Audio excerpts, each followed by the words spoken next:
top priority for Chief Jennings and this department. Today we want to highlight a major trend that's going on, and that's crimes involving guns. Overall gun cases are up 10% in 2022. Assault with deadly weapons involving a gun are up 6%. So gun crime is a big issue right now in the city of Charlotte. And our officers and detectives are working hard to solve these cases and get guns out of the hands of people that don't belong to have them and off the streets. As a department, gun seizures are way up. There have been nearly 500 guns taken off the streets in 2022, and that's a 14% increase from this time last year. The University City Division has led all CMPD divisions with gun seizures, and this year with 77, and that's up 67% from 2021, and a 129% increase over the 5-year average. Also to note that University City Division has also led the department in gun seizures the last 2 years. University City Division officers and detectives have been very busy. Joining us now is Sgt Kevin Petrus, who will highlight some of the hard work they've done in recent cases.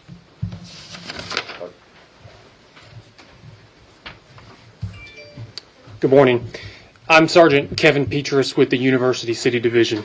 In February alone, the University City Division seized 30 guns through investigations that led to the arrest of numerous violent offenders. We owe these numbers to the collaborative work coming from all aspects of the division, from patrol officers, the crime reduction unit, detectives, and supervisors. Here are a couple examples of investigations that have led to guns being taken off the streets. You'll be able to find these incident reports for each of these cases in the media release that Public Affairs will put out after the press conference. The first example comes on February 27th of this year. Patrol officers responded to a shooting into an occupied dwelling in the 2300 block of Prestigious Lane. The victim, a mother, told officers that a bullet nearly hit her son when it entered her apartment. Officers determined that the bullet was fired from a nearby apartment. They responded to that location. Collaboration between detectives and officers, they obtained a search warrant for that apartment and found 4 firearms, ammunition, and a large number of narcotics. The second example comes on February 15th of this year.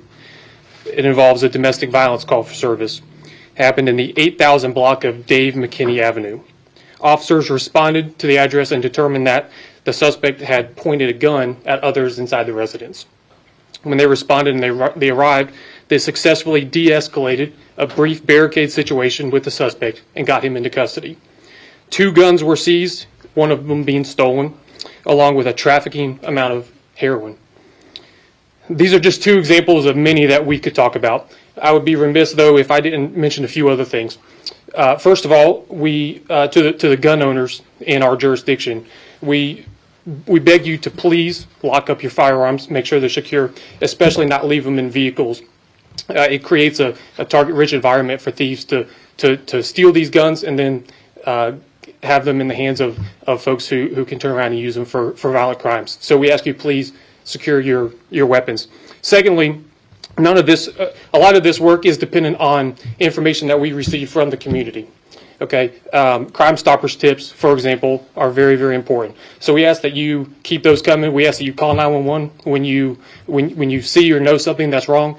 We ask that you go to our website, cmpd.org, and click on the Crime Stoppers link and submit those Crime Stoppers tips to us, or call the Crime Stoppers hotline. It's very, very important, and we appreciate that.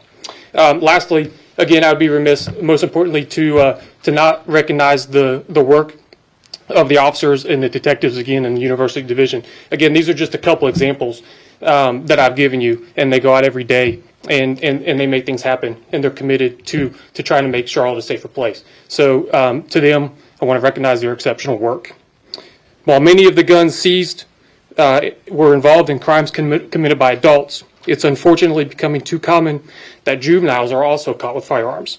Here to talk about some recent cases is Lieutenant Stephen Flatt with the Education, Outreach, and Youth Services.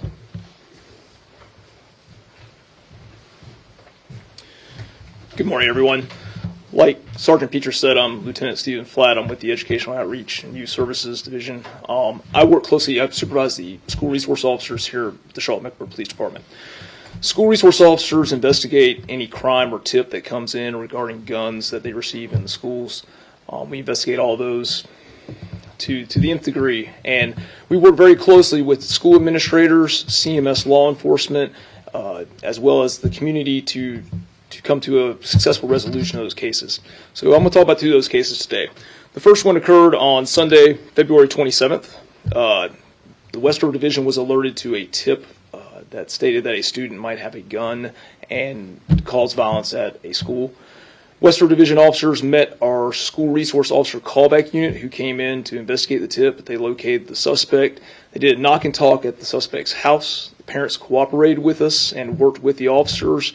They allowed a search of the subject's room, which turned up a firearm as well as narcotics. The child was juvenile arrested and the gun was seized and taken off the street so it could not be used in a crime.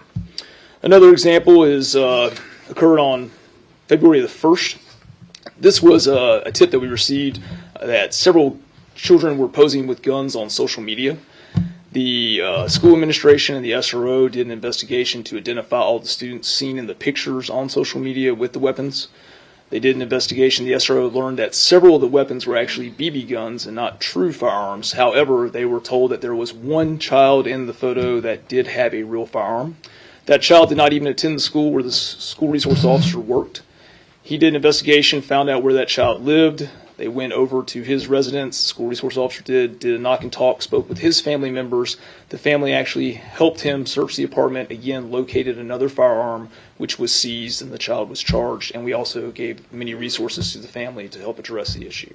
So again, these are just two cases where you can see that school administration, school law enforcement, our school resource officers, as well as the community has assisted us in investigating tips that have led to get guns off the street to prevent them from being used in any crime. This time I'm going to turn it back over to Officer Davies.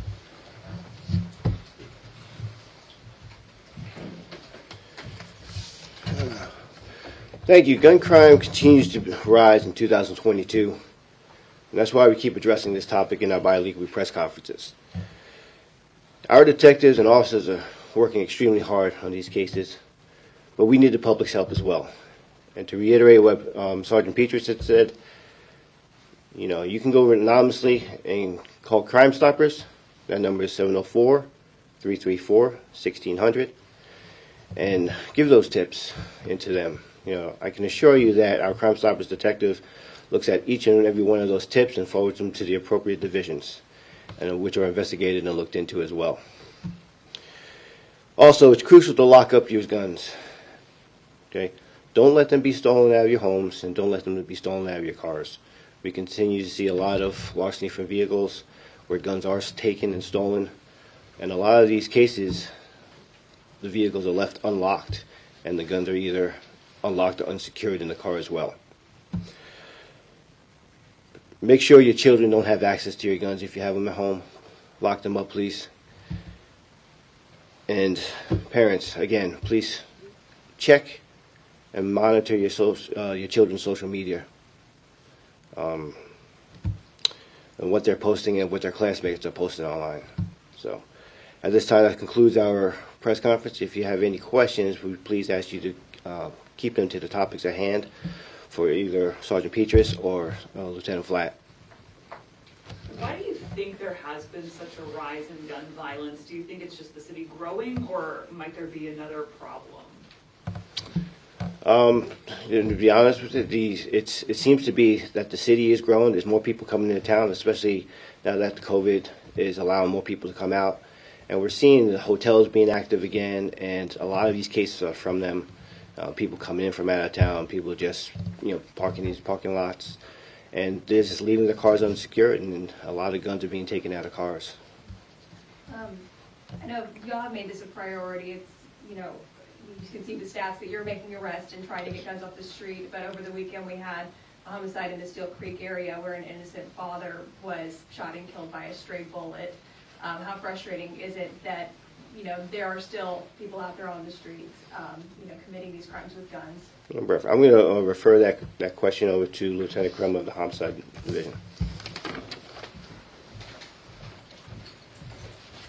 Hey, good morning. I'm sorry, I don't know where the question came from. If you could just one more time for me. Sure. I mean, I know y'all are trying to get guns off the street and get these people off the street, but over the weekend, we of course had the homicide in the Steel Creek area where the innocent father was shot and killed by a stray bullet. You know, how frustrating is that for you as a department to continue dealing with these issues where an innocent person is now killed? It's incredibly frustrating. Jimmy's case is, it stands out to us because it's really troubling. You know, a lot of times we see people that choose to be involved in disputes that escalate, but he's an innocent bystander that fell victim to this horrible crime, and we really hope that we can bring some closure to the family. We need the community's help to be able to close this case, so we hope that somebody will step up and give us the information we need. And what are you asking the public to look out for at this point? So I think we've put out a couple of photos earlier this week. If you guys need those, you can ask for them again and we'll resend them. But it's a dark gray or black Dodge Challenger or Charger. We know it's a Dodge product. The vehicle's got some substantial damage to it, we believe on the front end, and certainly there's some bullet holes, we believe, in the vehicle. So it's really important that if you see a car like that and you see it on your street, please call 911 right away. The tip line's great if you know who owns it, but if you're just a member of the motoring public or out and about and you see that car, please call us because it's really an important piece of the puzzle for us. Regarding that Steel Creek homicide, obviously that was a shooting into an occupied dwelling. Is CMPD seeing a rise in cases and shootings into occupied dwellings, and what are they doing to address this? So I don't know about the stats specifically, and we can get those for you later. I know that that's certainly a disturbing trend, though, is that we do see houses being shot into. I think it's important in Jimmy's case that wasn't the intended target, that wasn't the intended outcome. They weren't trying to shoot into his house specifically. This was individuals that were shooting at one another, and the round struck his house. But we do see, a disturbing trend with people shooting into houses, and I know that our patrol divisions, as well as some of our specialized units, have really been focusing on the folks that are committing those crimes. We talk about that a lot. It's a small number of people that are responsible for a lot of our violent crime, and so we try to be offender-based and strategic in trying to reduce those numbers. What charges could come from shooting into an occupied dwelling? That actually is a charge of shooting into an occupied property. There's a couple of other charges like shooting into an occupied conveyance or shooting into an occupied conveyance in motion. And certainly you also hold the results of that. So in Jimmy's case, that's murder. What is your message to these people who continue to commit crimes like this? They're shooting guns, not knowing where the bullets are going to land.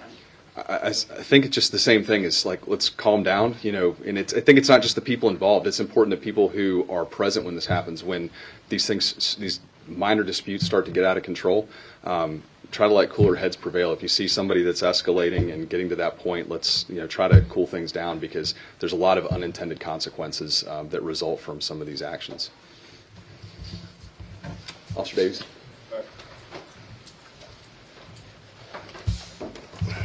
Thank you, Lieutenant. All right, that concludes our press conference. If there's anything else we can talk about, afterwards, and we appreciate everybody for coming down, and we do appreciate our media partners. Thank you so much.